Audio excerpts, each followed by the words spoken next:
Pasé 3 meses exactos encerrado en mi taller, robándole horas al sueño y dejándome la vista bajo el flexo, tallando a mano un juego de ajedrez de madera de olivo y nogal. Era mi ofrenda para el 60 cumpleaños de mi padre. Al alba del día siguiente de la fiesta, lo encontré en el contenedor de basura de la esquina, todavía envuelto en aquel papel de estraza que elegí con tanto tiento. En la muñeca de mi padre, mientras tanto, brillaba un reloj de gama alta, un acero impecable que le había regalado mi hermano Raúl. No dije ni una palabra. No hubo reproches, ni portazos, ni ese drama que tanto gusta en las películas. Simplemente, no volví a aparecer por allí.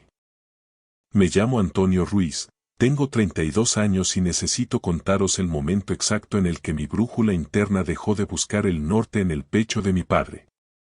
No fue por falta de amores que comprendí, con una claridad hiriente, que estaba intentando llenar un pozo sin fondo con agua bendita. Mi epifanía no llegó con una de esas discusiones a gritos que rompen la vajilla en Nochebuena, sino con el ruido sordo de una caja de madera golpeando el fondo de un contenedor de plástico. Pero me estoy adelantando. Para entender el peso de ese ajedrez, hay que entender de dónde venimos. Crecí en un pueblo pequeño a las afueras de Jaén, una tierra de olivares infinitos donde el sol de justicia parece endurecer no solo la tierra, sino también el carácter de los hombres. Mi padre, Gerardo, era el prototipo de andaluz de la vieja escuela. Un hombre de pocas palabras y manos callosas que creía firmemente que el respeto y el cariño son galones que se ganan con el sudor, no derechos de nacimiento. Tenía una pequeña empresa de reforma, se había pasado la vida levantando tabiques y doblando el lomo, y esperaba que sus hijos estuvieran hechos de la misma mezcla de cemento y testosterona. Mi hermano mayor, Raúl, me sacaba 3 años y era, a ojos de mi padre, el primogénito perfecto. Alto, atlético, de risa atronadora y esa seguridad de quien se sabe dueño de la calle antes de pisarla. Era el tipo que entra en un bar de pueblo y ya tiene el café pagado por 3 personas distintas. Mi madre, Elena, era la dulzura personificada, siempre con el olor a suavizante y sofrito pegado a la bata, pero tenía esa manía tan nuestra de querer tapar el sol con un dedo. Era la alfombra bajo la cual se barrían todas las miserias y silencios de la familia para que el suelo pareciera siempre brillante. Y luego estaba yo. El raro. El que prefería el silencio de la biblioteca a la algarabía del campo de fútbol. Me gustaba construir, sí, pero mi lenguaje no eran los sacos de arena ni las hormigoneras. Lo mío era la talla. Todo empezó a los 12 años, gracias a mi abuelo materno, Silvestre. Él era un hombre tierno, de los que ya no quedan, que siempre olía a madera de cedro y a ese tabaco de pipa que te envuelve como un abrazo. Silvestre me enseñó que un trozo de madera no es un objeto muerto, sino un escondite. Mi trabajo consistía simplemente en quitar lo que sobraba para encontrar la figura que vivía dentro. Me enamoré de aquel oficio silencioso.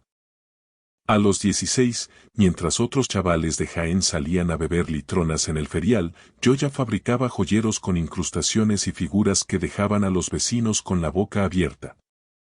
Pero en mi casa, aquello carecía de importancia. Era lo que hace el niño para no molestar. Recuerdo que cuando Raúl volvía con un trofeo de fútbol de segunda regional, mi padre le buscaba el sitio de más honor sobre la chimenea, justo al lado de las fotos de la boda. Si yo aparecía con una mención especial de una feria de artesanía por una águila tallada con una precisión quirúrgica, mi padre se limitaba a soltar un "está bien, hijo", sin despegar los ojos del televisor. No es que fuera un hombre cruel, es que trataba mi talento como un capricho infantil, algo similar a coleccionar cromos o jugar con soldaditos de plástico. Un pasatiempo que, según él, se me pasaría cuando me hiciera un hombre de verdad. Mientras tanto, la vida de Raúl se planificaba como si fuera un destino manifiesto. Entró en el negocio familiar en cuanto terminó el instituto. Él y papá se convirtieron en un dúo inseparable, iban juntos a las obras, compartían el menú del día en el bar de la esquina y se pasaban las cenas discutiendo sobre presupuestos, licencias de obra y el precio del azulejo. Yo, sentado a la misma mesa, me limitaba a terminar mi plato de patatas a lo pobre en un silencio sepulcral. A veces mi madre intentaba sacarme a flote. Gerardo, que Antonio ha sacado un sobresaliente en lengua. Mi padre asentía con la cabeza gacha, masticando el pan. Bien. Eso era todo. A los 18, en cuanto pude, me busqué la vida. Alquilé un estudio minúsculo que apenas tenía ventilación, trabajaba 10 horas en una ferretería industrial y dedicaba mis noches a tallar hasta que los dedos me sangraban. Empecé a vender mis piezas por internet y en mercadillos de la zona. No me hice rico, pero cada euro que entraba en mi bolsillo era puramente mío, libre de la sombra de mi padre. Fue entonces cuando descubrí el ajedrez. Me fascinó su lógica, su estrategia, esa forma en la que cada movimiento tiene una consecuencia inevitable. Aprendí de forma autodidacta, estudiando aperturas y perdiendo 1000 partidas online hasta que el juego se volvió algo meditativo para mí. Y, como era de esperar, mis dos mundos colisionaron. Empecé a tallar piezas de ajedrez. Mis primeros intentos eran toscos, lo reconozco, los caballos parecían más galgos que otra cosa y las torres estaban algo ladeadas, pero no dejé de pulir la técnica. Para cuando cumplí los 25, mis juegos ya se vendían por 500 euros a coleccionistas. Tenía mi propia clientela, gente que apreciaba el detalle, la veta de la madera y las horas de lijado manual. Todos apreciaban mi trabajo, menos la persona para la que más lo hacía. Seguía yendo a las cenas familiares, llevaba fotos de mis mejores encargos, le hablaba de mis seguidores en redes sociales. Mi padre me dedicaba esa sonrisa de compromiso, la misma que le das a un desconocido que te cuenta un chiste malo, y acto seguido se giraba. Raúl, ¿cómo va aquella reforma que tenemos en los Martínez? ¿Han traído ya la solería? Yo era el bloque de anuncios, Raúl era el programa de máxima audiencia. Mi padre nunca se molestó en aprender mi idioma, y yo, tosudo como una mula, seguía intentando traducirme para él. En cada fecha señalada, le regalaba algo hecho por mí. Un perchero, una caja de puros, un marco de fotos. Él daba las gracias con la boca pequeña, lo dejaba en cualquier rincón y nunca más volvía a verlo. Una vez encontré un perchero que me llevó semanas terminar arrumbado en el garaje, sirviendo de soporte para unos botes de pintura reseca. Aquello dolía, pero yo me aplicaba mi propio bálsamo. El próximo será el bueno. El próximo será tan increíble que no podrá ignorarme. Y así llegamos a sus 60 cumpleaños. Quise crear mi obra maestra. Diseñé un ajedrez donde cada pieza era un miembro de la familia, un árbol genealógico tallado en madera. El rey era el abuelo Silvestre, con su porte noble. La reina, mi abuela. Los alfiles tenían los rasgos de mis padres. Los caballos éramos Raúl y yo. Incluso las torres representaban las dos casas familiares. Los peones no eran peones, eran herramientas. Martillos, cinceles, llaves inglesas. Un homenaje al esfuerzo sobre el que Gerardo había construido su vida. Pasé 3 meses sin apenas salir de mi taller. Terminé cada pieza con aceite de linaza, logrando un brillo profundo que resaltaba la veta. El tablero era de nogal y arce, con juntas de precisión que habrían hecho llorar de envidia a cualquier ebanista. Forré la caja con terciopelo azul y puse una placa de latón grabada. Para papá. 60 años construyendo cosas que duran. Con amor, Antonio. Lo envolví con papel de estraza y cordel, buscando ese aire rústico y honesto que tanto le gustaba a él. Llegué a la fiesta con una esperanza estúpida, de esas que te hacen sentir un nudo en el estómago aunque ya tengas pelos en la cara. Mi madre lo había preparado todo. Guirnaldas, tarta de la mejor pastelería de Jaén y una lista de reproducción con Manolo Escobar y Rafael a todo trapo. Había unos 30 invitados, entre vecinos y colegas de la construcción. Raúl estaba allí, presumiendo de su mujer y sus hijos. Yo, como de costumbre, llegué solo, aguantando el comentario de rigor de mi padre. A ver si sueltas la lija y te buscas una mujer de carne y hueso, que te vas a quedar para vestir santos. Un genio del humor, mi padre.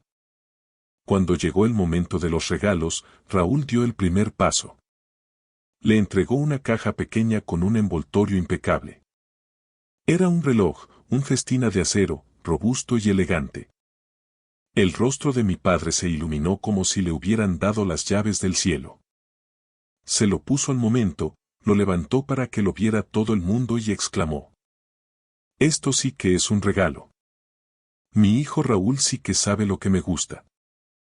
Luego me tocó a mí. Le entregué mi caja, que pesaba por la densidad de la madera. Mi padre la sopesó, la abrió sin mucha prisa y miró el ajedrez. Cogió el rey, el abuelo silvestre, lo miró por debajo como quien mira el precio de un filete, lo volvió a dejar en su sitio y soltó un escueto. Vaya, curioso. Acto seguido, cerró la tapa, dejó la caja en una esquina de la mesa de los restos de tarta y preguntó a voz en grito: «¿Quién quiere otra cerveza?». Esa fue la recompensa a 3 meses de alma. Vaya, curioso. Aguanté 1 hora más por respeto a mi madre. Sonreí a los vecinos y vi cómo mi padre le enseñaba el reloj de Raúl hasta al gato. Luego me fui a casa. Me quedé sentado en la furgoneta, frente a mi taller, con el motor apagado. No lloré, me sentía vacío, como un mueble viejo al que le han quitado los cajones. Pero el golpe de gracia no fue la indiferencia de la fiesta. El verdadero final ocurrió a la mañana siguiente, cuando volví a pasar por su casa para recoger una herramienta que me había dejado olvidada. Regresé a la casa de mis padres a la mañana siguiente, no por nostalgia, sino por un descuido doméstico. Me había dejado la chaqueta de trabajo colgada en el respaldo de una silla de la cocina. Eran apenas las 7:30 de la mañana, esa hora en la que el aire de Jaén aún conserva el frío de la sierra. Pensé en entrar un momento, recuperarla y quizás compartir un café rápido con mi madre si ya estaba trajinando por la casa. Algo de entrar y salir, sin ruido. Pero al enfilar la entrada con la furgoneta, lo primero que me golpeó la vista fueron los cubos de basura. Estaban en la acera, ordenados, esperando el camión que pasaba esa misma mañana. Nada fuera de lo común, hasta que un detalle me hizo frenar en seco. Encima del contenedor de reciclaje, ladeada con un desprecio casi geométrico, había una bolsa de papel marrón. Por un costado asomaba una esquina de papel de estraza, ese tono crudo y resistente que yo mismo había elegido para envolver el ajedrez. Me bajé de la furgoneta con las piernas de plomo. Caminé hacia el contenedor y abrí la bolsa. Allí estaba. Mi ajedrez. 3 meses de mi vida, de mis manos y de mi historia, envueltos todavía, con el cordel intacto. Ni siquiera se había molestado en desatar el nudo después de la fiesta. Simplemente lo había cogido de la mesa de los restos de tarta y lo había arrojado allí, entre servilletas sucias y latas de cerveza abolladas. El camión de la basura roncaba ya a un par de manzanas, podía oír la prensa hidráulica triturando los restos de otros vecinos. En 5 minutos, el rey inspirado en mi abuelo y las torres que representaban nuestras casas habrían sido compactados en un cubo de basura indiferente. Lo recogí. Lo apreté contra mi pecho como si fuera un náufrago y miré hacia la ventana de la cocina. A través del cristal, vi a mi padre. Estaba desayunando su tostada con aceite, tranquilo, con el flamante festina de Raúl brillando en su muñeca. Ni siquiera se percató de que yo estaba allí, rescatando mi dignidad de la basura. Metí el ajedrez en la furgoneta, arranqué y me fui. No cogí la chaqueta. No di los buenos días. No hubo lágrimas ni golpes al volante, solo un silencio absoluto y gélido. Llegué a mi taller, puse el ajedrez sobre el banco de trabajo y me senté en el suelo. Me quedé allí horas, viendo cómo la luz cambiaba de ángulo sobre la madera que mi padre no quiso ver. Esa fue la última vez que pisé aquella casa. No envié un mensaje dramático ni busqué la confrontación. Simplemente me borré del mapa. Mi madre llamó a la semana siguiente para el ritual del domingo. Antonio, hijo, ¿vienes a comer? Le dije que estaba liado. A la siguiente, que tenía un encargo urgente. A la tercera, dejé que el contestador hiciera su trabajo. Con el tiempo, los mensajes se volvieron rutinarios. Tu padre va a encender la barbacoa, te echamos de menos. Yo respondía con monosílabos. Me viene mal, ya veremos. Nunca fui. Raúl me llamó una vez, casi por compromiso. ¿Qué pasa, tío? Dice mamá que estás desaparecido. Le dije que estaba desbordado de trabajo y él, con su ligereza habitual, soltó un bueno, no te pierdas y colgó. No insistió porque, en el fondo, mi ausencia no alteraba el equilibrio de su mundo. Lo que más me dolía, lo que me quemaba por dentro como una brasa de encina, era que nadie preguntaba por qué. Nadie unió los puntos. Nadie se dio cuenta de que me fui de la fiesta para siempre porque, para ellos, yo nunca había estado allí del todo. No puedes echar de menos un mueble que siempre ha estado en la sombra. A las 6 semanas, mi madre se plantó en mi estudio. No venía con las manos vacías. Traía un recipiente de cristal con arroz con pollo, su medicina universal para cualquier mal del alma. Se sentó en mi sofá desgastado y me preguntó qué pasaba, si estaba enfermo o si tenía problemas de dinero. Estuve a punto de soltarlo todo. Las palabras lo tiró a la basura sin abrirlo, mamá me quemaban la garganta. Pero la miré a los ojos y vi la respuesta antes de darla. Diría que Gerardo no tiene maldad, que ya sabemos cómo es, que no sabe expresar sus sentimientos. Y luego volvería con él y le diría que yo era un sentimental o un ofendido. Nada cambiaría. Nunca cambia nada con los hombres como mi padre. Así que mentí. Le dije que el negocio estaba despegando y que necesitaba cada minuto. Pareció conformarse, me dio un abrazo que olía a su colonia de siempre y dejó el arroz en la encimera. Me lo comí en 3 días, estaba delicioso, porque el amor de mi madre nunca fue el problema, sino su silencio cómplice. Lo que no le dije fue que, durante ese tiempo, había descubierto un secreto en la cabaña del abuelo Silvestre. La cabaña llevaba cerrada desde su muerte hacía 4 años y mi madre me pidió que fuera a evaluar qué reformas necesitaba antes de ponerla a la venta. Al entrar, el olor a cedro y polvo me golpeó como un recuerdo vivo. Revisando el fondo de un armario, dentro de una pequeña caja fuerte cuya combinación yo aún recordaba, encontré un fajo de cartas y un documento que lo cambió todo. Era un borrador del testamento del abuelo, fechado en agosto de 2019. Tenía una cláusula manuscrita, clara y rotunda. La cabaña y las 5 hectáreas de terreno debían pasar íntegramente a mi nombre. Para Antonio, decía el texto, porque es el único que ha amado este lugar como lo amé yo, y el único que lo cuidará. Leí esa frase 5 veces bajo la luz mortecina de la sierra. El abuelo me veía. Sabía quién era yo cuando todos los demás me miraban de reojo. Sin embargo, en el testamento oficial que se tramitó, esa cláusula se había evaporado. No sabía si fue una decisión legal, si mi tía Adela lo había convencido de lo contrario o si simplemente fue un error, pero el lugar donde aprendí a ser yo mismo estaba a punto de ser vendido para que mi familia se repartiera el dinero y, cegaramente, para que Raúl tapara algún agujero de su empresa de reformas. Algo se rompió definitivamente en mi interior. Ya no era solo el ajedrez, era el derecho a existir. Empecé a trazar un plan. Dejé de moverme en pequeño. Rediseñé mi web, subí los precios de mis piezas a lo que realmente valían y, para mi sorpresa, el mundo respondió. Vendí mi primer ajedrez de lujo por 1.200 euros en 3 días. El segundo, por 1.500. Lo que mi padre llamaba jugar con la lija se estaba convirtiendo en un negocio que facturaba más que su propia empresa en los meses malos. Dejé la ferretería y me dediqué en cuerpo y alma a mi arte. También empecé a frecuentar la cabaña los fines de semana.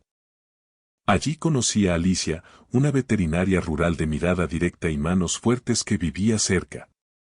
Un día, tras ayudarla a reparar una valla, terminamos hablando en su porche. Ella fue la primera persona que me vio trabajar y dijo: «Desapareces cuando tallas, es hermoso». Tuve que retirarme un momento para que no viera mis ojos empañados. Por primera vez, alguien no veía serrín, sino belleza. Pero el impulso definitivo me lo dio Vicente Cano, un abogado de sucesiones con el que consulté el borrador de Silvestre. Vicente, tras estudiar el documento y las notas al margen que mencionaban que mi tía Adela estaba conforme con el deseo del abuelo, me dio una esperanza real. «Antonio, si podemos demostrar que esta era la voluntad última y firme de tu abuelo, tenemos un caso sólido para impugnar ese reparto». Fui a ver a Manuel el de las maderas, el mejor amigo del abuelo durante décadas. El viejo carpintero, con 82 años y una lucidez de cristal, no se sorprendió. «Tu abuelo lo decía siempre. La cabaña es para el niño, que es el único que entiende la madera». Manuel se ofreció a testificar lo que hiciera falta. Esa noche, mientras conducía de vuelta, sentí que por fin me movía con propósito. Tenía el negocio creciendo, a Alicia a mi lado y la justicia de Silvestre de mi parte.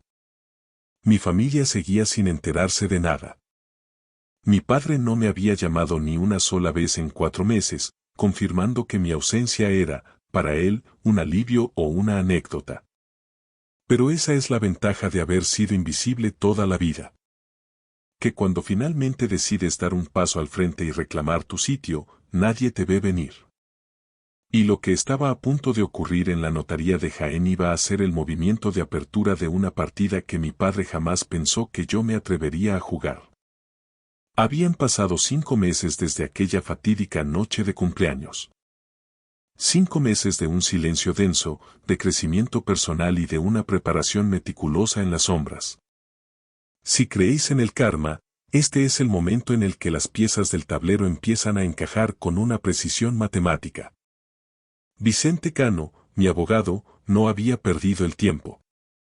Trabajando con la discreción de un cirujano, logró rescatar el expediente de Julián Maza, el notario ya jubilado que redactó el testamento final de mi abuelo. Lo que encontró allí fue el detonante de todo. Una nota manuscrita en el margen del borrador que confirmaba una llamada de mi madre, Elena. Llamada de Elena. Simplificar el reparto, eliminar legados específicos, dividir a partes iguales. Con esa frase, mi madre no solo borró un trámite administrativo, borró de un plumazo la última voluntad de su propio padre y el único lugar donde yo me sentía a salvo. No sé si lo hizo por maldad o por esa manía suya de no querer líos, pero el resultado fue que me dejó a la intemperie. Mientras la maquinaria legal se ponía en marcha, mi taller sufrió una metamorfosis radical. Una influencer de estilo de vida compró uno de mis juegos de ajedrez y publicó un video que se hizo viral. De repente, mi bandeja de entrada era un hervidero. Pasé de vender piezas en mercadillos a tener una lista de espera de 6 meses y recibir encargos de coleccionistas de Marbella e incluso del representante de un actor de Hollywood. Mi pasatiempo de la lija se había convertido en un negocio de lujo que facturaba más que cualquier obra de mi hermano. Alicia fue mi roca durante ese torbellino. No solo me ayudaba con la logística, sino que me recordaba mi valor cada noche. Te mereces cada éxito, Antonio, me decía mientras cenábamos en su porche. No pienso salir con alguien que no sepa ver su propio talento. Aquellas palabras, directas y sin adornos, me daban más fuerza que cualquier trofeo de fútbol que Raúl hubiera ganado jamás. Entonces llegó la llamada de mi madre. Estaba nerviosa, con esa voz quebrada de quien ve cómo se desmorona el castillo de naipes que tanto le costó mantener en pie. Antonio, ¿qué es esa carta del abogado? Esto es un asunto de familia, hijo, no puedes ir por las espaldas. Me mantuve firme. Le recordé que llevaba meses siendo invisible para ellos y que la familia no me había hecho una sola pregunta real en años. Si papá quiere decirme algo, ya sabe mi número, zanjé antes de colgar. Raúl también intentó intervenir, apelando a la unidad familiar. ¿Vale la pena romper la familia por una cabaña vieja? Mi respuesta fue amarga pero honesta. La familia se rompió hace mucho, Raúl. Tú simplemente no te diste cuenta porque estabas en el lado del que siempre tiraban las fotos. 2 días antes del juicio, ocurrió lo inesperado. Oí el motor de la vieja Renault de mi padre entrando en mi camino. Gerardo se plantó en mi salón con el gesto torcido y el reloj de Raúl brillando en su muñeca. Dice tu madre que quieres quitarle la cabaña, soltó sin preámbulos. Fue entonces cuando solté todo el lastre que llevaba cargando 32 años. Le conté lo del ajedrez en la basura. Le conté cómo rescaté mi alma de un contenedor mientras él presumía de su festina. Por primera vez en mi vida, vi a mi padre quedarse sin palabras. Vi cómo la vergüenza le subía por el cuello, una mancha roja que delataba que, por fin, me estaba viendo de verdad. No sabía que te dolería tanto, balbuceó. No es el ajedrez, papá, le contesté con una calma que me sorprendió a mí mismo. Es que nunca te molestaste en conocerme. La cabaña será mía porque Silvestre sabía quién era yo. Y voy a restaurarla para que sea el mejor taller de España. El juicio fue breve pero demoledor. Mi tía Adela, quizás por remordimiento, declaró a mi favor, confirmando que el abuelo siempre quiso que la cabaña fuera para el niño de la madera. El juez falló a mi favor. La cabaña, el terreno y los recuerdos de Silvestre pasaron legalmente a mis manos. Mi madre lloró de impotencia en el pasillo. Raúl miraba al suelo, y mi padre. Mi padre ni siquiera apareció. Sin embargo, una semana después, recibí un paquete anónimo. Dentro había una foto vieja. Yo, con 12 años, sonriendo con mi primera talla junto al abuelo. En el reverso, con la caligrafía ruda de Gerardo, ponía: debí haber prestado más atención. Ha pasado un año.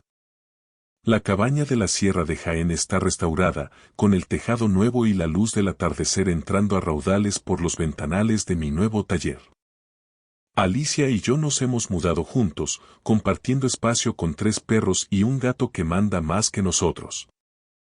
Mi negocio vuela. Ya no soy el hijo invisible, sino el artesano del que hablan en las revistas. El juego de ajedrez que saqué de la basura preside la mesa principal de la cabaña. Nunca lo venderé. Se queda allí como un recordatorio, no del desprecio de mi padre, sino de mi propia resistencia. Mi relación con la familia sigue siendo tibia. Hablamos, tomamos alguna caña por compromiso, pero la distancia es real. Mi padre vino una vez a la cabaña, hace un par de meses. No dijo mucho, pero antes de irse, me apretó el hombro con una fuerza que nunca le había conocido. Fue su forma de pedir perdón, o quizás su forma de reconocer que el bloque de madera que él creía inútil había resultado ser la pieza más valiosa de la familia. Ya no necesito su aprobación. Tallo para mí, para Alicia y para la memoria del hombre que oliendo a cedro me dijo: enséñame qué ves ahí dentro. Y cada día, con cada golpe de gubia, se lo enseño al mundo. Gracias por escuchar la historia hasta el final. Dale like y deja un comentario. Suscríbete al canal y activa la campana para no perderte la próxima historia. Les deseo todo lo mejor.